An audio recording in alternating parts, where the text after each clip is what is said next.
हर रोज एक नई कहानी देखने के लिए चैनल को सब्सक्राइब करें और बेल आइकन दबाना ना भूलें।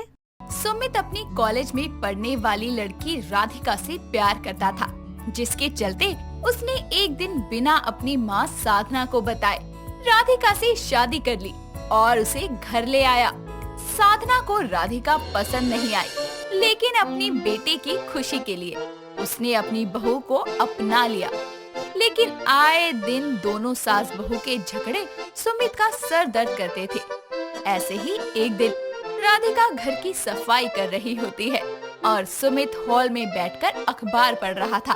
तभी साधना राधिका से बोलती है, अरे बहू, कहाँ सुस्ती मार रही है? आज चाय मिलेगी या नहीं? नहीं, देख बेटा, तेरी बीवी तो मुझे खाने पीने को भी नहीं देती। देख रहा है ना अपने ही घर में अपनी माँ का हाल। यार राधिका, बना दो ना चाय, तुम भी हद करती हो।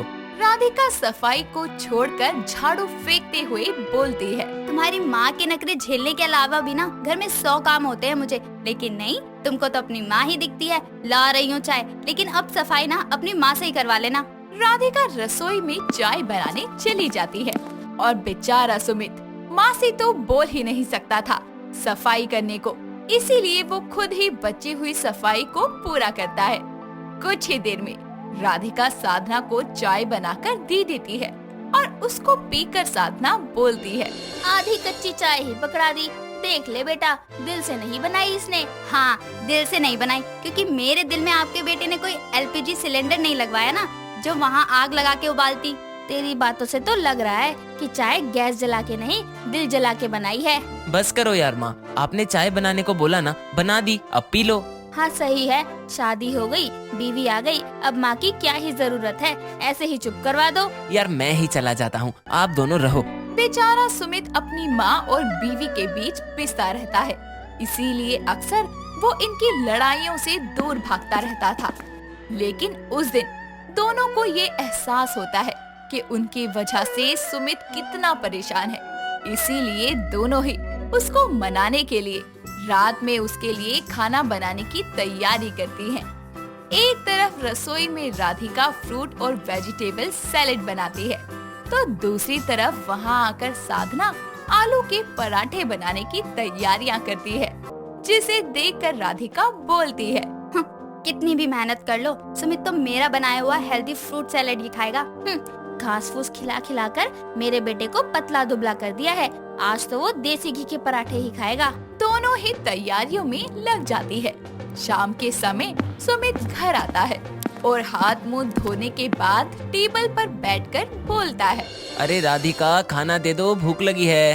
रसोई में दोनों सास बहू एक दूसरे को देखती है और फिर एक साथ बोलती है, लाई सुमित। दोनों सुमित के आगे अपना अपना खाना रखते हुए बोलती है, लो सुमित, तुम्हारा favourite fruit and vegetable salad तुमको पसंद है ना? अरे वाह बेटा, ये घास फूस छोड़, तो ये खा, मैंने बनाए हैं गर्मा गर्म आलू के पराठे, तुझे बहुत पसंद है ना ये? अरे वाह मम्मी, दिल खुश कर दिया। सच्ची तुम ना समझ जाती हो कि मुझे क्या खाना है। अच्छा, मतलब मैं नहीं समझती? मैं तुमको तुम्हारी पसंद का खाना नहीं खिलाती और मेरा बनाया हेल्दी फ्रूट वेजिटेबल सैलेड छोड़कर तुम ये ऑयली पराठे खाओगे? नहीं बेबी, मैं फ्रूट सैलेड भी खाऊंगा। भी खाऊंगा से तुम्हारा मतलब क्या है? मेरा फ्रूट सैलेड ऑप्शनल है। रियली? हाँ, अब जा मेरे बेटे को पराठे खाने दे। नहीं नहीं बेबी, ऐसा नहीं है, मैं सैलेड खा लूंगा। तुम मेरे बनाए पराठे नहीं खाएगा? मैं वो भी खा लूंगा यार। तुम वही खाओ। राधिका गुस्से में अपना फ्रूट सैलेड लेकर कमरे में चली जाती है और कमरे को अंदर से लॉक कर लेती है।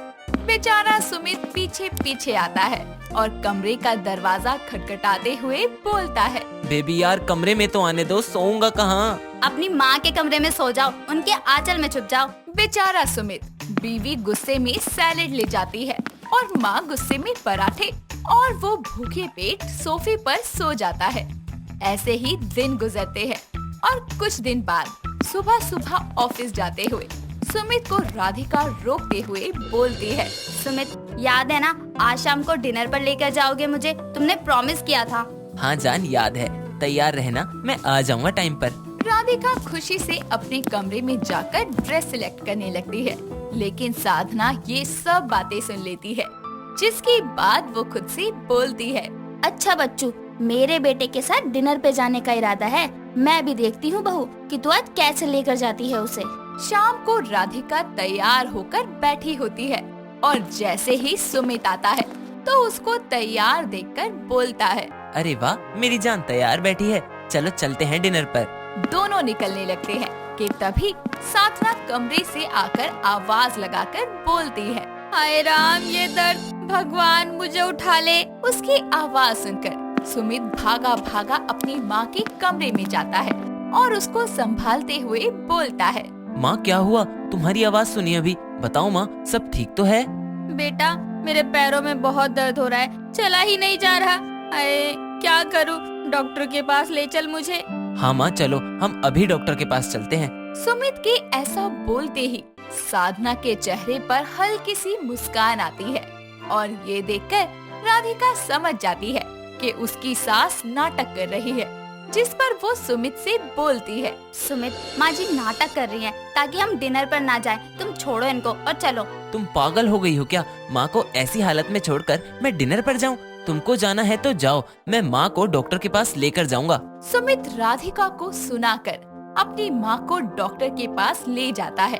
इधर अपनी सास के नाटक के कारण राधिका डिनर पर ना जाने का गुस्सा अपने कमरे को तहस नहस करके निकालती है। कुछ दिनों तक इस वजह से सुमित और राधिका का झगड़ा चलता है, लेकिन समय के साथ सब ठीक हो जाता है। पर गुजरते समय के साथ आने वाला था राधिका का जन्मदिन और उसके जन्मदिन वाले दिन थी साधना के पति की बरसी। इसीलिए हर बार घर में जन्मदिन की पार्टी नहीं बल्कि मौत का मातम होता आया था। लेकिन इस बार अपने जन्मदिन को मनाने की इच्छा को जाहिर करते हुए राधिका सुमित से बोलती है, सुनो सुमित, मुझे नहीं पता, इस बार मुझे मेरा जन्मदिन मनाना है तो मनाना है। यार बेबी बताया तो था कि इस दिन पापा की बरसी होती है। माँ इस दिन को मातम के रूप में मनाती हैं। पापा जी को गए 10 साल हो गए हैं। अरे अब तक तो उनका दूसरा जन्म भी हो गया होगा और माँ है कि उनके चक्कर में मुझ जीती जागती बहू को जन्मदिन नहीं मनाने देती। इस बार मैं नहीं मानूंगी और जन्मदिन तो मैं मना के रहूंगी। ये बातें बाहर बैठी साधना के कानों में जाती है, जो उसकी कमरे में आकर बोलती है, बहू देख, इस बात पर कोई बहस नहीं होगी। तेरे ससुर की बरसी पर मातम ही होगा घर में, जश्न नहीं। हाँ माँ आप चिंता मत करो। साधना इतना बोलकर बाहर चली जाती है, लेकिन वो दरवाजे पर छुप के सुनती है कि उसकी बहू उसके पीछे क्या कहेगी। और साधना की बातों को दोहराते हुए सुमित बोलता है, देखो बेबी, तुम्हारा जन्मदिन वाला दिन माँ के लिए खुशी का दिन नहीं है। उस दिन उन्होंने अपना सुहाग खोया था। हाँ सुमित, मैं समझ गई हूँ। पहले मुझे भी लगा था कि जन्मदिन जरूरी है, लेकिन नहीं, हमारे लिए उससे ज्यादा जरूरी है माँ जी, और उस दिन वो दुखी होंगी पापा जी को याद करके। इसलिए हम घर में एक शांति पूजा रखवा लेंगे उस दिन। ये तुम बोल रही हो? मुझे यकीन नहीं हो रहा। कम ऑन यार, मानती हूँ मैं और सासू माँ लड़ते हैं, लेकिन मैं उनको समझती भी तो हूँ, इसलिए उनसे लड़ती हूँ और उनकी दुख तकलीफें भी समझती हूँ। चलो, मेरी बीवी में इतनी तो अकल है। बताऊँ तुम्हें? बाहर खड़ी साधना ये सब सुनकर खुद से बोलती है, बहू मेरे लिए अपना जन्मदिन तक मनाने से पीछे हट गई और मैं हूँ कि हमेशा उसको गलत ही समझती रहती हूँ। यहाँ तक कि उसको उस दिन सुमित के साथ बाहर भी नहीं जाने दिया। जब बहू मेरे लिए इतना कुछ कर सकती है तो मैं भी उसके लिए करूँगी। जन्मदिन वाला दिन आता है, लेकिन सुमित और राधिका दिन में एक शांति पूजा रखवाते हैं, जिसमें पूरा परिवार शामिल होता है। पूजा के बाद सुमित और राधिका पिताजी की आत्मा की शांति के लिए मंदिर में दान भी करने जाते हैं और आते आते उन्हें शाम हो जाती है। जैसे ही शाम को वो घर आते हैं तो एकदम अंधेरा होता है और कुछ ही पल में लाइट ऑन होते ही पूरा घर रोशनी से जगमगा जाता है। चारों तरफ बर्थडे की सजावट होती है।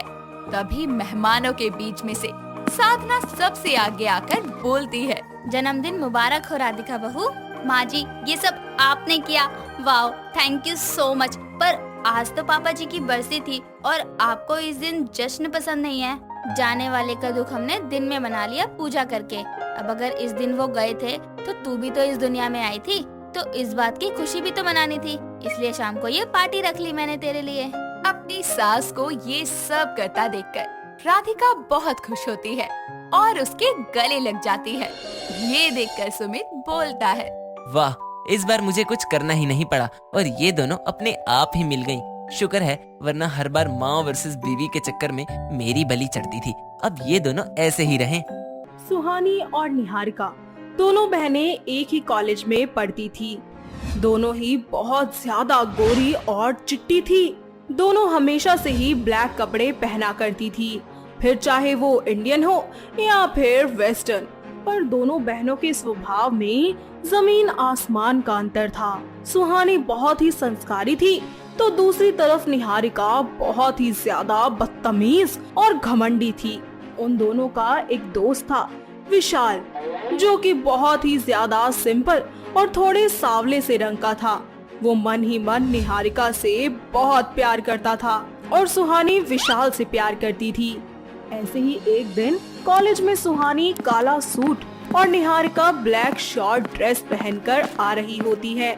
विशाल एकटक निहारिका को देखता ही रहता है। निहारिका विशाल को अनदेखा करके वहाँ से चली जाती है, मगर सुहानी उसके पास आकर उससे बोलती है, हाय विशाल, कैसी लग रही हूँ मैं?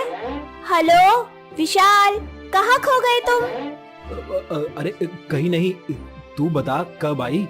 मैं तो कब से तुम्हारे सामने खड़ी हूँ, पर तुम हो कि तुम्हारा ध्यान ही पता नहीं कहाँ है। अरे नहीं पागल, वो बस ऐसे ही। ऐसे ही समय बीतता रहता है और एक दिन सुहानी हाथों में गुलाब का फूल लिए विशाल को अपने दिल की बात बताने जा ही रही होती है कि तभी वो देखती है कि विशाल उसकी तरफ आ रहा है और उसे देखकर वो गुलाब अपने पीछे छुपा लेती है। विशाल उसके पास आकर उससे बोलता है, यार सुहानी, मैं तुझे कुछ बताना चाहता हूँ। विशाल, मैं तुम्हें कुछ बताना चाहती हूँ। नहीं नहीं नहीं, तू बता पहले। नहीं, पहले तुम बताओ, तुम क्या बताना चाहते हो? ठीक है, सुन। हाय, लगता है अब तो मुझे कुछ भी बोलने की जरूरत ही नहीं पड़ेगी। मेरे बोलने से पहले ये खुद ही बोल देगा। तू सुन रही है ना? हाँ हाँ, बोलो ना, जल्दी बोलो, सुन रही हूँ मैं। यार मैं बहुत प्यार करता हूँ। मैं सच में बहुत प्यार करता हूँ तुम्हारी बहन निहारिका से। क्या? हाँ, मैं उसे बहुत चाहता हूँ, पर कहने से बहुत डरता हूँ। पागल, ज्यादा मत सोचो। अगर दिल की बात को दिल में ज्यादा दिन रखो ना, तो दिल टूट जाता है। डर लग रहा है कहीं वो मना ना कर दे मेरे काले रंग के चक्कर में। अरे नहीं करेगी, और देखो वो यही आ रही है। जाओ जाओ, जल्दी से जाओ। विशाल फूल लिए निहारिका के पास जाता है और अपने घुटनों के बल बैठकर उसे प्रपोज करता है। निहारिका खूब जोर जोर से हंसने लगती है और बोलती है, अरे अपनी शक्ल देखी है तुमने, बंदर के जैसी। अरे शक्ल तो छोड़ो, अपना रंग देखा है तुमने? वो अपने हाथ आगे करती है और फिर विशाल के हाथ आगे करती है और दोनों के रंग को कंपेयर करते हुए वो कहती है, ये देखो हकीकत, कहाँ तुम कहाँ मैं। अरे कभी दिनों रात का मेल हुआ है क्या? सही कहा है किसी ने, लोगों को काला रंग तो पसंद आता है, मगर काले लोग नहीं। अरे एक बात है ना, कान खोलकर सुन लो कि काले रंग की खूबसूरती बढ़ जाती है जब निहारिका उसे पहन कर निकलती है, और तुम अंकल टाइप मेरे बॉयफ्रेंड बनोगे। निकलो यहाँ से। विशाल की बेइज्जती करके निहारिका वहाँ से चली जाती है, जिसके बाद विशाल डिप्रेशन में रहने लगता है और उसका डिप्रेशन इतना ज्यादा बढ़ जाता है कि वो खुदकुशी की कगार पर आ जाता है और वो अपनी जान देने के लिए कॉलेज की छत पर चला जाता है। जैसे ही वो नीचे जंप करने लगता है, तभी सुहानी वहाँ आ जाती है और उसका हाथ पकड़कर खींच लेती है, साथ ही उसकी जान भी बचाती है। जिसके बाद वो उसे एक जोरदार तमाचा लगाते हुए कहती है, अरे पागल हो गए हो क्या? अपना होश खो रहे हो? अरे ये क्या करने जा रहे थे, तुम्हें कुछ पता भी है?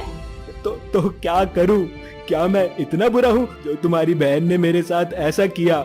क्या इंसान का रंग रूप ही सब कुछ होता है क्या? उसको प्यार करने का कोई हक नहीं? अरे लोगों के मजाक के चक्कर में क्या तुम अपनी जान ले लोगे? पागल हो गए हो क्या विशाल? चलो मेरे साथ यहाँ से। सुहानी विशाल को लेकर एक अच्छे महंगे सलून में जाती है, जहाँ वो उसका मेकओवर करवाती है साथ ही उसके कपड़े पहनने का तरीका भी बिल्कुल बदल देती है और उसे एक बोरिंग विशाल से कूल डूड बना देती है। अब जो भी लड़की विशाल को देखती तो वो बस उसे देखती रह जाती। इसी बीच सुहानी और विशाल की दोस्ती और भी ज्यादा गहरी हो जाती है। ऐसे ही समय बीतता रहता है और एक दिन निहारिका फोन पर किसी से बात कर रही होती है कि तभी उसके सामने विशाल जा रहा होता है। वो विशाल का बदला हुआ रूप देखकर बिल्कुल चौंक जाती है और उसे एक टक देखती ही रहती है। उसको देखकर वो मन ही मन बोलती है, हाय, ये वही विशाल है जिसने मुझे ऑफर दिया था। हे भगवान, ये इतना कैसे बदल गया। ऐसे ही रात को विशाल अपने घर में सो रहा होता है। तभी उसका फोन बजता है और वो फोन उठाकर बोलता है, हेलो, कौन बोल रहा है? अरे हम बोल रहे हैं। अरे बताओ भी यार, कौन बोल रहा है? फोन कट करूं या बताओगी कौन हो? ओके ओके, रुको रुको, आई एम निहारिका यार।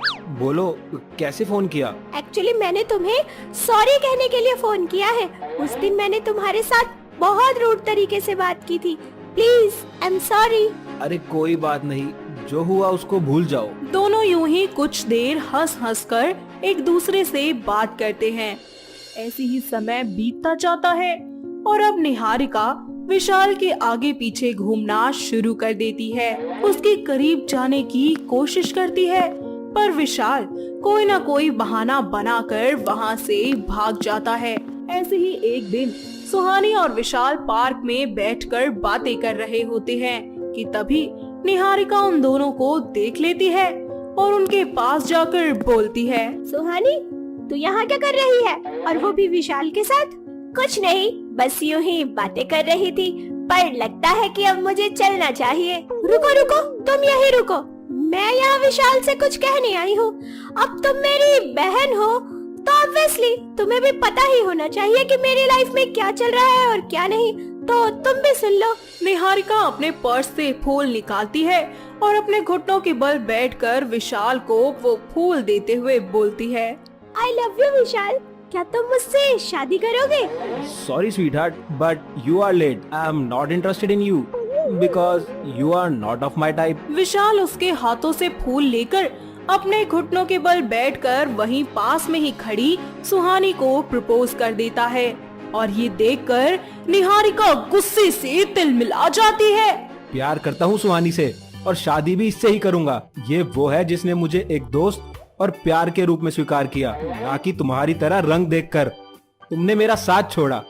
अगर इतना ही काले रंग से नफरत है तो पहनना ही छोड़ दो इसे। विशाल की बातें सुनकर निहारिका का सर शर्म से झुक जाता है और फिर उसे वो दिन याद आता है जब सबके सामने उसने विशाल की बेइज्जती की थी। आई एम सॉरी, मुझे माफ कर दो, मुझे मेरी गलती का एहसास हो गया है।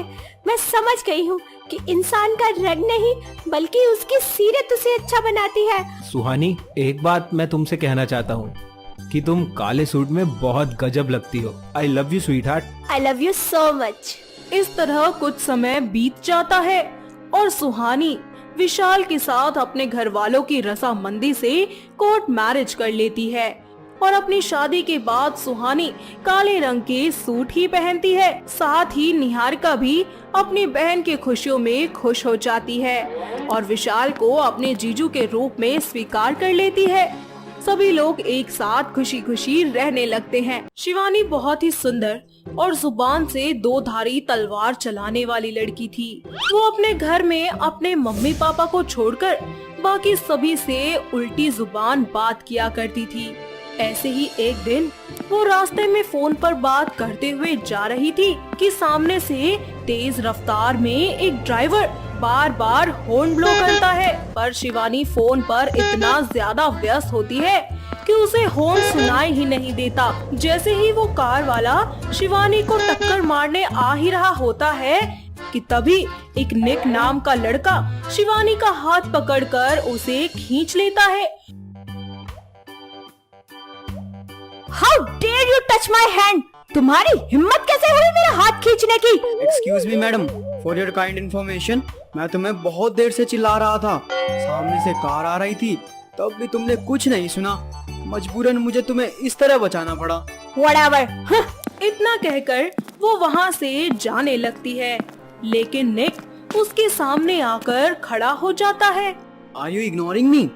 अरे एक छोटा सा वर्ड होता है थैंक यू, तुम इसे तो बोल ही सकती हो मुझे। आफ्टर ऑल जान बचाई है मैंने तुम्हारी।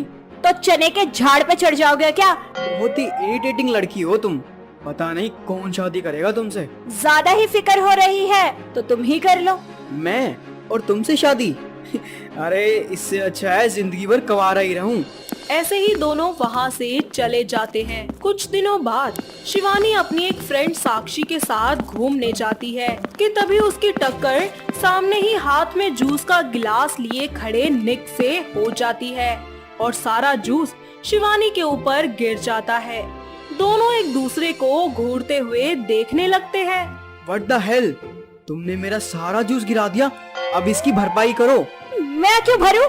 सामने से तुम चलकर आ रहे थे, ऊपर से सारा जूस मेरी ड्रेस पे गिरा दिया, खराब कर दिया सब कुछ। तभी साक्षी अपनी दोस्त शिवानी को बोलती है, यार दे देना, वरना पता नहीं ये सबके सामने क्या क्या बोलेगा। ये तो पागल हो गई है क्या साक्षी? इस छपरी से ने बोला और मैं दे दूं? कभी भी नहीं। छपरी किसको बोला तुमने? तो फिर तुम चिमकंडी हो। ए, ज्यादा मत बोल, मैं बोल रही हूँ तेरी तो। साक्षी निक को पैसे देकर शिवानी को वहाँ से लेकर जल्दी से चली जाती है और दोनों दोस्त बोटिंग करने के लिए दूसरी साइड चले जाते हैं, जहाँ बाय चांस निक पहले से ही बोटिंग कर रहा होता है। साक्षी के घर से अचानक कॉल आता है और वो शिवानी को अकेला छोड़कर वहाँ से चली जाती है। शिवानी नदी किनारे घूम ही रही होती है कि तभी अचानक उसका पाँव फिसल जाता है और वो धड़ाम से नदी में गिर जाती है। वो डूबने लगती है। निक जल्दी से पानी में छलांग लगाकर उसे बचा लेता है। पानी में डूबने की वजह से उसके शरीर में पानी भर जाता है, जिसके कारण वो होश में नहीं आती। तभी निक किसी तरीके से उसके शरीर का सारा पानी निकालता है और कुछ मिनटों बाद उसे होश आ जाता है। तुम्हारी हिम्मत कैसे हुई मुझे छूने की? अरे छूता नहीं तो जिंदा कैसे बचती तुम, ऐसे चपड़ चपड़ बोलने के लिए। तुम ज्यादा मत बनो। निक उसे डॉक्टर के पास चेकअप करवाकर उसके घर छोड़ देता है। इसी बीच दोनों में ढेर सारी बातें होती हैं और दोनों एक दूसरे से अपना नंबर एक्सचेंज कर लेते हैं और रात भर एक दूसरे से बातें करना शुरू कर देते हैं। धीरे धीरे उन दोनों को एक दूसरे से प्यार हो जाता है और अपने इस रिश्ते के बारे में वो अपने अपने घर वालों को बता देते हैं। दोनों के परिवार वाले बातचीत करके उनका रिश्ता पक्का कर देते हैं और कुछ ही दिनों बाद उनकी शादी करवा देते हैं। समय गुजरता जाता है। ऐसे ही एक दिन शिवानी झाड़ू लगा रही थी कि तभी सामने से उसकी सास आ जाती है और धूल मिट्टी की वजह से वो खांसने लगती है कि तभी वो बोलती है, अरे नास पीटी करम जली, देख नहीं सकती क्या कि मैं तेरे सामने से आ रही हूँ, तब भी झाड़ू लगाई जा रही है। तो मम्मी जी आपको नहीं दिख रहा क्या? मैं यहाँ पर झाड़ू लगा रही हूँ, सामने से चलकर आ रही थी तो दिख रहा था ना। आप भी तो बोल सकती थी ना कि बहू रुक जा। अरे डंकनी नास पीटी, हाथ से ज्यादा तो तेरे जुबान चलते हैं कतर कतर कतर। ये नहीं कि सास के सामने अपना मुंह बंद रखूं, जो कहती हूँ वो मान लूं। माँ जी देखिए, आप ज्यादा ना बोल बोल कर मेरे सर पे मत नाचिए। मुझे अभी झाड़ू लगाना है, फिर पोछा भी लगाना है और फिर खाना भी बनाना है। अरे तो कोई बहुत बड़ा एहसान कर रही है क्या घर में काम करके? सारी बहुएं करती हैं वो तो। देखिए माँ जी, पहली बात तो ये कि मैं उन बोरिंग से बहुओं में से नहीं हूँ जो अपनी सास की हाँ में हाँ मिलाती रहे, और दूसरी बात ये कि जो मेरा मन करेगा वो मैं करूँगी और जो मेरा मन नहीं करेगा ना वो तो मैं किसी कीमत पर नहीं करूँगी। अरे बस कर, कितना तीखा बोलती है। खाने में मिर्च खाती है क्या लाल हरी? हाँ माँ जी, वो भी बहुत सारी। और हाँ, मैं बस तीखा बोलती नहीं हूँ, ड्रैगन की तरह ना मुंह से आग भी निकालती हूँ। कहो जला दूँ आपको? अरे हट परे ज्वालामुखी कहीं की, मेरे नसीब में तेरे जैसे तीखी मिर्ची लिखी थी क्या? इतना कहकर रमावती पैर धमकाती हुई वहाँ से चली जाती है। दोनों सास बहू अपनी तेज जुबान से हमेशा ही आए दिन ऐसे तलवार चलाया करती थी। ऐसे ही एक दिन रमावती के सामने वाले घर में रहने वाली पड़ोसन अपने घर का कूड़ा उनके घर के आगे बिखेर देती है और शिवानी उसे ये सब करता हुआ देख लेती है। तभी वो गुस्से से बोलती है, आंटी जी, आपको शर्म नहीं आती ये सब करते हुए?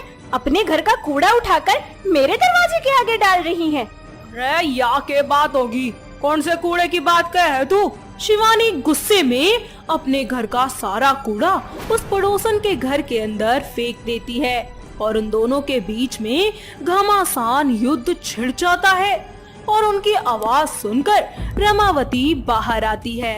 अरे क्यों लड़ रही हो दोनों? देख तेरी बहू ने क्या कर दिया, मेरे घर का भीतर कूड़ा फेंक आइया। अकल कोनी के इसने? माँ जी, मैंने अपनी आंखों से देखा था। इसने पहले अपने घर का कूड़ा जमा किया और फिर हमारे दरवाजे के आगे डाल दिया। झूठ बोल रही हो तो पूछो इससे। देख क्यों कर कैची की तरह कचर कचर जबान चलाने लग रही है। बेरानी घर में बहू लाई है तीखी मिर्ची। तूने सच में कूड़ा डाला यहाँ? माँ जी, ये सरासर झूठ बोल रही है। मैं कह रही हूँ ना कि मैंने खुद देखा था इन्हें कूड़ा डालते हुए। हाँ, ई बोल, मन ने फेंका है, क्या करेगी? माँ जी, देखा ना आपने? तेरी इतनी हिम्मत कि तूने ऐसा किया हमारे साथ? छी! रुकिए आंटी जी, मैं अभी आपके खिलाफ पुलिस कंप्लेन करती हूँ, फिर देखती हूँ कैसे नहीं मांगती आप माफी। ना ना ना, इसकी कोई जरूरत को नहीं, मैं इब्बे साफ करूँ। डट जा बेटा, डट जा। उनकी पड़ोसन अपना गिराया हुआ कूड़ा समेट लेती है और वहाँ से चली जाती है। तभी रमावती अपनी बहू से बोलती है, बहू तूने अच्छा काम किया उसको सुनाकर। आज तेरी तीखी बातों से वो पड़ोसन अपने लाइन पर आ गई। मैंने उसको कई बार टोका रोका लेकिन वो मेरी बात मानती ही नहीं थी, पर तूने आज उसे अच्छा सबक सिखाया। अरे माँ जी, कोई बात नहीं। और ऐसे कैसे छोड़ देती मैं उन आंटी को? हमारा घर गंदा करेंगी? अरे अगली बार उन्होंने ऐसा कुछ किया ना तो नाली में डुबा डुबा कर मारूंगी। हाँ, पर मुझे तेरी एक बात हमेशा खटकती रहती है कि तू मुझसे जो तीखी मिर्च की तरह बात करती है ना, ये मत किया कर। मैं तेरी माँ समान सास हूँ, कम से कम मेरी थोड़ी इज्जत तो किया कर। सॉरी माँ जी, मैंने भी आज तक हमेशा आपसे तीखी जुबान में ही बात करी। मुझे भी अपने अंदर थोड़ा धैर्य बनाकर चलना चाहिए, आखिर आप भी तो मेरी माँ समान ही हैं। दोनों सास बहू एक दूसरे को गले लगा लेती है और अब शिवानी अपनी सास का बहुत आदर और सम्मान करती है और बिल्कुल उसे अपनी माँ की तरह ही समझती है। जिसके बाद सभी लोग मिलकर एक दूसरे के साथ खुशी खुशी रहने लगते हैं। दोस्तों, अगर आपको ये कहानी पसंद आई तो इसे लाइक करें, शेयर करें और कमेंट करके बताएं कि कहानी में आपको सबसे अच्छा क्या लगा।